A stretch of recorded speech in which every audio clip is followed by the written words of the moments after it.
Immanuel Kant was a German philosopher who lived between 1724 and 1804, who attempted to reconcile the two major approaches to philosophy, rationalism and empiricism.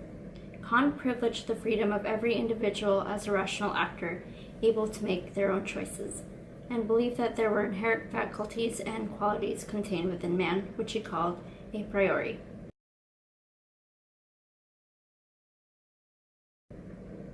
To Kant, all knowledge could be divided into two categories: the a priori knowledge, which can be said to be inherent, and a posteriori knowledge, which is learned. He lived and died in his native Königsberg, which was at that point East Prussia, but is now part of Russia. Kant attended the University of Königsberg, where he was exposed to philosophers such as Leibniz, Aristotle, and John Locke. He went on to teach philosophy, logic, and other subjects well into his late 70s. Kant's Groundwork of the Metaphysics of Morals, published in 1785, represents his attempt to create a national and universal system of ethics based on our a priori faculties of reason and goodness. It is this system with which we will concern ourselves in the following presentation. Kant divided the world of human thought into two categories: the sensible world and the intelligible world. Kant's sensible world was made up of the observable world that is around us, that which we can detect with our senses, such as things that we can touch and feel, and whatever is tangible and can be apprehended through the faculties of sense. Whatever is available to us through our senses is part of the intelligible world. Since the intelligible world is a world of phenomena, it does not tell us about the universal and inherent faculties of man, such as our reason and goodwill. Because what is sensible or phenomenal cannot be universal, but rather is temporary and fleeting, we must look into the intelligible world in order to derive a rational and universal idea of our ethical conduct. The intelligible or noumenal world is the world of our logical principles, the principles of mathematics, the laws of nature, and our rationality. Another intelligible or noumenal faculty is the human faculty of autonomy. That is the freedom of choice of every human. Our most basic freedom is our freedom to make choices in our lives. Our choice is conditional upon our obligation. That is, we are obligated to do what we ought to do given our choices. What we are obligated to do, however, is unclear and requires further consideration. Kant believed that there were inherent qualities within each of us, called a priori faculties. These faculties include logic, moral law, the laws of nature, and reason. Kant's moral philosophy is based on the cultivation of our a priori faculties of reason and moral law. When we cultivate these faculties, we are able to construct a clear idea of what our moral duty is based on our ability to reason. Since we can't and could never experience every possible situation and understand every possible outcome, we cannot create a moral structure that privileges situations and outcomes, and therefore we cannot consider a moral philosophy universal, internally consistent, or logically complete unless it provides a guiding principle from which we can derive the correct and appropriate behavior within every situation. In order to develop the categorical imperative, we must determine what is categorically good, or, said another way, what is good all the time and in every case, regardless of the situation. According to Kant, the only universal good is our goodwill, or our will to goodness, which is an inherent faculty in every individual. Our wills have three motivating factors: inclination, self-regard, and duty. Since our inclination, which is another way of saying our personal preferences, and our self-regard are both basically self-interested, they are not truly concerned with morality and what is right or wrong.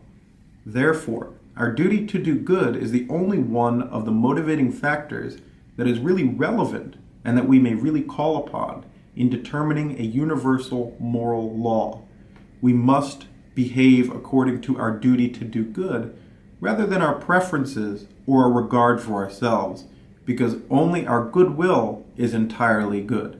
The rest of our the rest of our motivating factors, our inclination and self-regard, are not really concerned with good at all.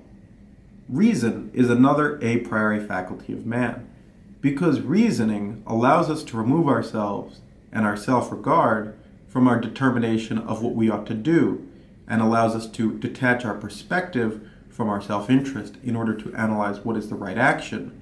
We are obligated to use our reason in concert with our goodwill in order to determine what is morally right and morally wrong. Moral imperatives, furthermore, must be categorical or universal in order to have force.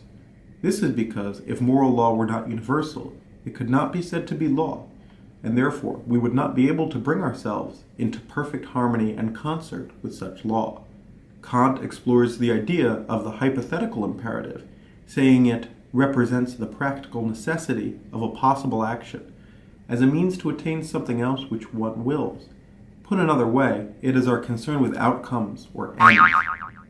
When we concern ourselves with outcomes or ends, we put ourselves at a distinct disadvantage because we can never truly know what the outcome or end might be.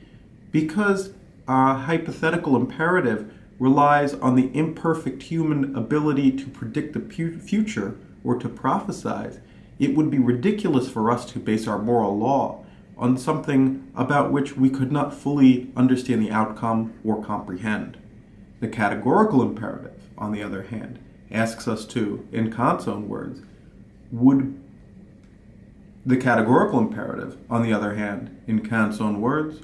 be that which represented an action as objectively necessary of itself, without reference to another end.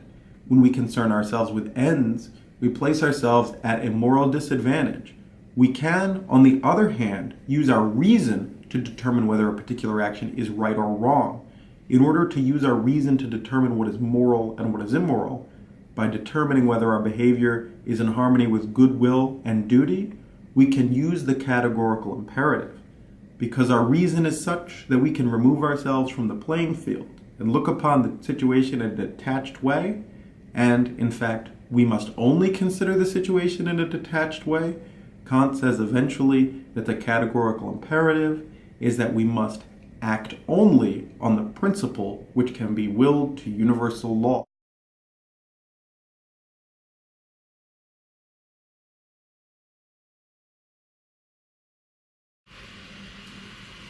In order to understand the categorical imperative, we must break it down. To break down the word, an imperative, in Kant's use of the word, is something that based on reason one ought to do, or a command. An imperative that is categorical is one that ought to be followed at all times.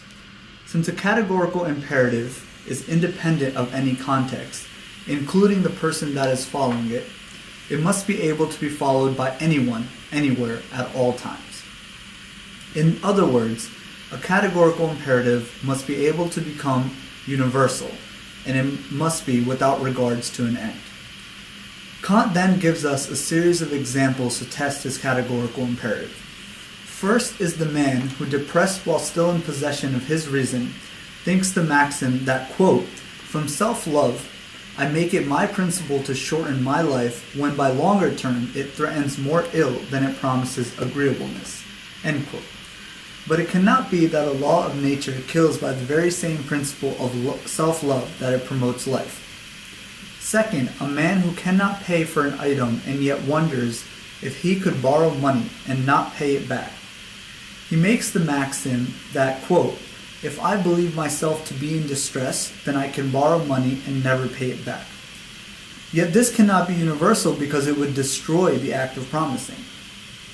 Third, there is a man with an amazing talent who instead prefers to indulge and let his talents rust.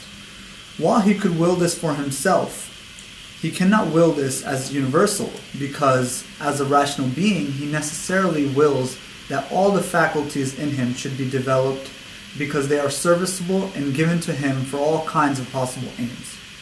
And fourth is the fortunate man who does not wish to help others in hardship. Kant says this could be a natural law, but the will could conflict since the man could at one point be the one in need of assistance. Kant argues that understanding maxims from the point of view of reasons means that one can avoid the bias of always thinking himself the exception. The categorical imperative then insists that we must separate ourselves from our desires and embrace a principle of action that is based upon duty. In doing this, the will of the individual negotiates moral law. This then leads to our autonomy. By our will negotiating moral law, we become autonomous agents. We act upon principles without regard of our interests or needs. These principles have been derived by us through attention to the fact that we must act in accordance of duty. These principles are a result of rational reflection. Rationality has been used. So what does this all add up to? Kant is implying that our ultimate moral obligation or duty is to construct a world where happiness is a result of the performance of duty. The individuals that act in accordance with duty are rewarded, and those that do not are punished. Kant doesn't tell people what to do. He simply shows us how to determine the right course of action. He says that we all have the ability to determine a good behavior or make a moral decision using our a priori reasoning. We have this ability, and we have the duty or command to use it if we have it. That is what makes a decision moral or immoral, according to Immanuel Kant.